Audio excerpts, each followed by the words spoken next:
이 전시실에 참여하는 작가는 자신이 살고 있는 지역의 풍경, 즉 산, 섬, 들 또는 삶의 현장에서 작업의 주제를 찾습니다. 작가들은 자신의 삶 주변에서 발견할 수 있는 아주 사소한 것들에서 삶의 가치를 찾고 이를 자신의 조형언으로 시각화합니다. 작가들이 고민하는 우리 삶의 기본 토대가 결국 산, 섬, 들에 기반한다는 사실은 인간과 자연, 산과 예술이 결코 분리되어 있지 않음을 알려줍니다. 설립순 작가의 이미지 동백 작품입니다. 설리수 작가의 이미지 동백은 2013년, 15년 작품이 있고 또 광년의 그림 2023년 작품이 있습니다. 10년간 동백을 그리면서 작품 변화가 눈에 느껴지시나요? 네, 작가가 동백을 오랫동안 그렸던 이유는 동백을 너무 좋아해서인데 작가가 어린 시절부터 뿌리 내리고 지금도 작업하고 있는 장소가 통영입니다. 그래서 동백은 통영의 시사이죠.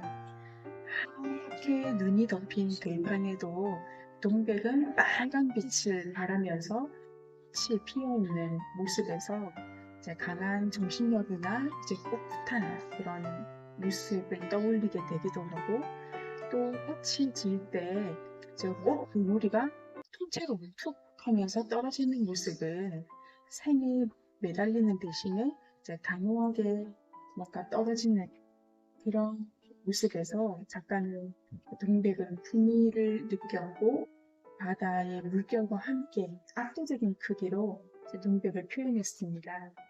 그런데 그 옆에 장꽃무늬 팬폰처럼 작은 동백꽃들을 잎사귀와 함께 그려넣었습니다. 개인적으로도 동백은 작가의 어린 시절, 아름다운 유년 시절을 떠올리게 하는 꽃이에요.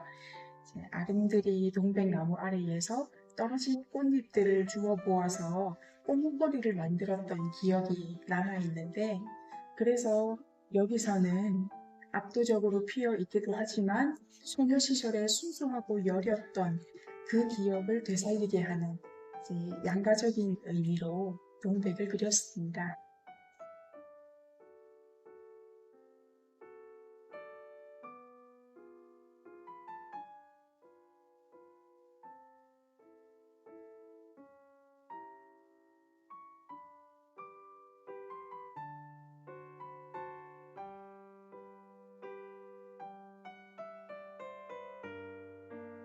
작가가 90년대 초반에 대학생이었는데 그때 남해에 갔다가 아기자기한 남해 자연에 완전히 매료가 되어서 중학교 미술 선생님이 된 후에도 또 지금은 교감 선생님인데 방학이 되면 수시로 남해에 가서 스케치를 해왔습니다.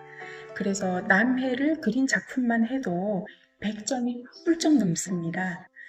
작가는 남해의 모습을 담을 때 편안한 풍경에 이끌려서 계속 찾아가게 되었다고 이야기를 했는데요.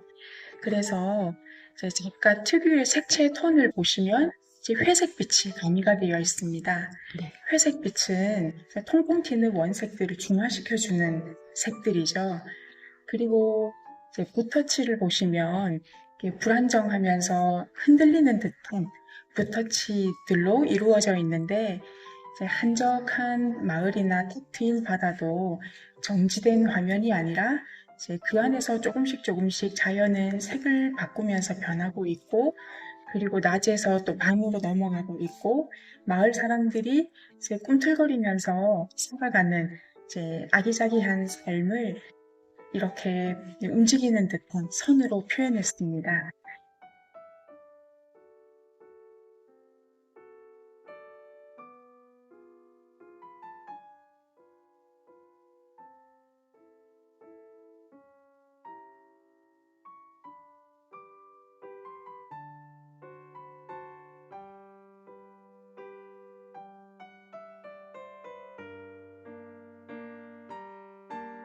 여기 시리즈 정원주 작가는 40년 가까이 큰 활동을 하면서 어떨 때는 이제 만족할 때도 있었고 어떨 때는 뭔가 더 아쉬울 때도 있었는데 어떨 때는 내가 무엇을 하고 싶은지 알 수가 없어서 방황을 하던 시기에 메모리 시리즈를 그리기 시작했다고 합니다.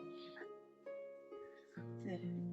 메모리 시리즈에는 이렇게 다원도 있고 작은 꽃이나 나뭇가지도 있고 나 달팽이도 보이죠. 마음이 무겁고 심각할 때는 이제 잘 보이지 않는 자연의 작은 존재들입니다. 작가는 이렇게 이제 다원을 보면서 소박하지만 무추하지 않고 또 솔직하고 당당한 멋이 있는 이 찻사발, 작은 동물들, 이제 또 마카롱까지 당시에 메마르고 굉장히 속이 뭔가 허전했던 작가의 마음을 접시해주고 채워주었기 때문에 오랜 시간과 공간을 넘어서 마주한 친구처럼 그렇게 애정어린 시선으로 작품을 그림을 그렸습니다. 작가는 이제 다시 그림을 즐겁게 그리고 있습니다. 여기까지 작가 이야기를 들으면 우리가 마음이 메마르고 뭔가 부족함을 느낄 때 안식처를 찾아서 어디론가 떠나야만 할 것 같지만 자세히 주변을 살펴보면 그 작은 존재들로부터 치유와 회복의 시작이 될지도 모른다는 그런 이야기들을 일깨워줍니다.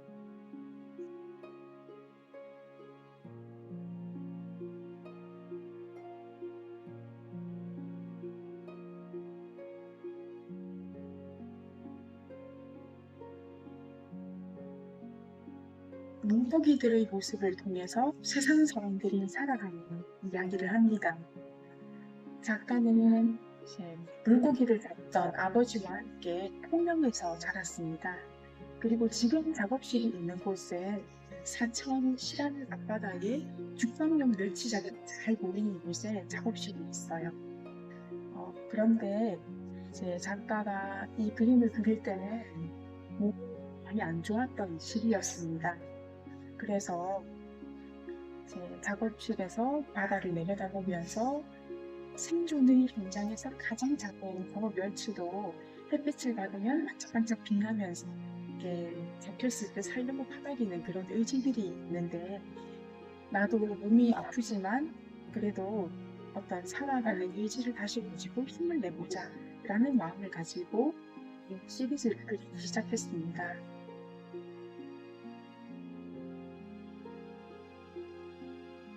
앞서 보셨던 런웨이는 이제 둥글둥글하게 흐르는 시간 속을 흘러가는 모습이었는데 여기서는 우리가 코로나 팬데믹이 왔을 때 이제 사회적인 거리두기 때문에 보고 싶은 사람을 만나지 못하는 그런 제한도 있었지만 어느 식당이나 이제 관공서에 들어갈 때마다 사각틀 앞에서 발열 체크를 하고 이제 그런 점검을 거쳤었죠.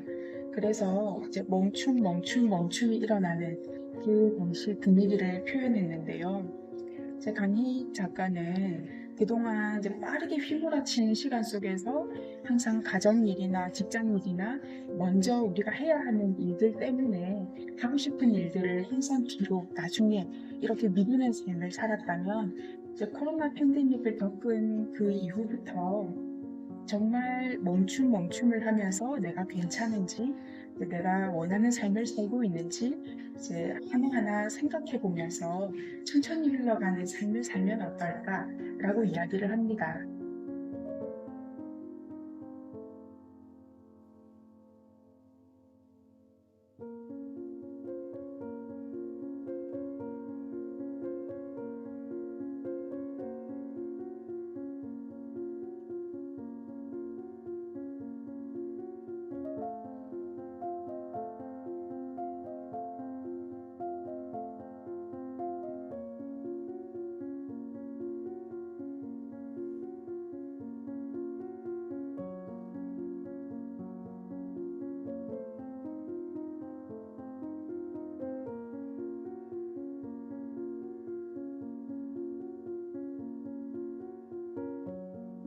고승근 작가는 과거로 시간 여행을 통해서 자신의 어린 시절로 되돌아가서 이제 그림을 그렸습니다.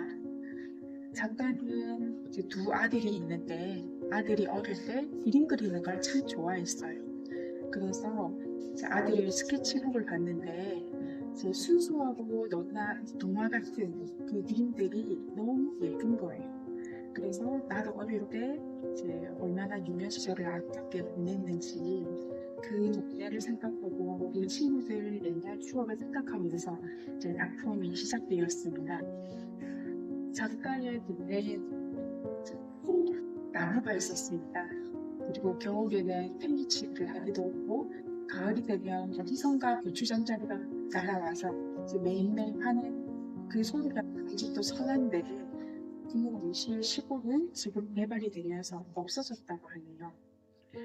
가운데에 있는 메마른 고지들은 지금 빽빽한 도시의 숲속에 살면서 그 빌딩 숲속을 살면서 메마르고 건조한 어디론가 떠나고 싶지만 이제 떠날 수 없고 일을 하고 있는 사람들을 위로합니다.